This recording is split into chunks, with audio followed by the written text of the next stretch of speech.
Pwede nyo bang ipaliwanag yung naging proseso, no?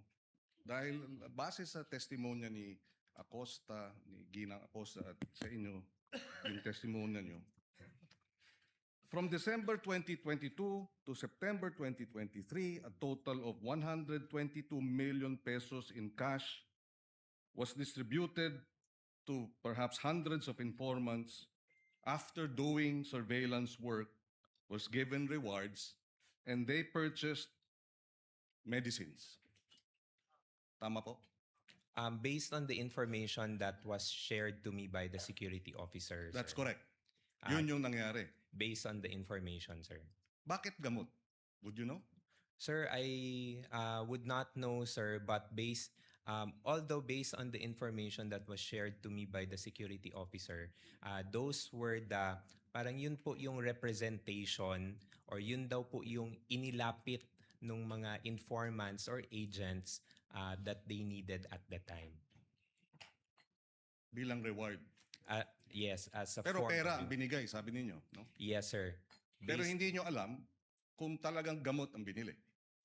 I would have Dahil- no idea, sir, on the implementation, sir. Dahil walang resibo.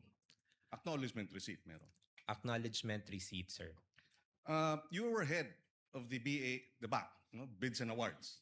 Bids and awards. So committee, familiar sir. ka, pagka regular purchases, dapat may bidding ang medicines. Correct, sir. Di ba? Yes, sir. So, kung yun ang pinaliwanag sa'yo, sa loob ng 9 na buwan, hindi mo ba tinanong o hindi mo ba sinita na dapat pagka medicines, dapat bidding? Kasi ako ang head ng Bids and Awards. Alam ko yan eh. Sir, I was only made aware of the concern regarding the medicines and food supplies, sir, when the AOM, when we received the AOM, which was around October of 2023, sir. So that was parang almost 9 months after the 2022 na implementation for the confidential funds. Okay. So, hindi mo alam kung bakit gamot, no? Sinabi lang sa'yo, no? Pero bilang in charge ng financial services, yun na nga, hindi mo rin talaga alam kung yung 122 million ay gamot ang binili. For that purpose, sir, I would have no personal Yes. knowledge, sir. At sa usapin naman nung supplies, sabi, purchase of supplies. Anong supplies yun? Would you know?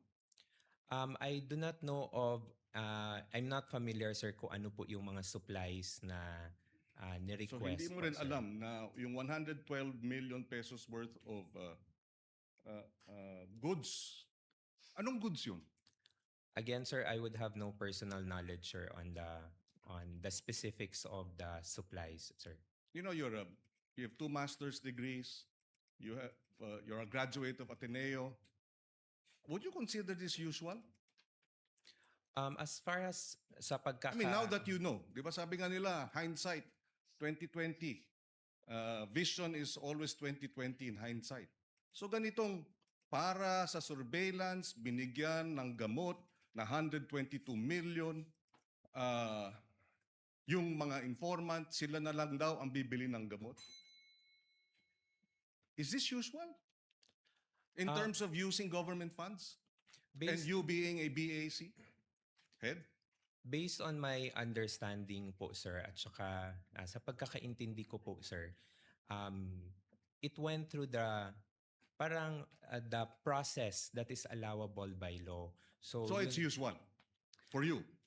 It's usual. That's just my question. Do you find this usual? And you say yes or no. So you find this process na medicines ang binibigay bilang reward sa mga informant, pero hindi medicines, pera, sila bibili ng medicines, 122 million in a period of 9 months, for you that's usual. Kung sa pagkakaintindi ko po, sir, and based po sa understanding ko po sa JMC, sir, I would say so, sir. Okay. No further questions at this time.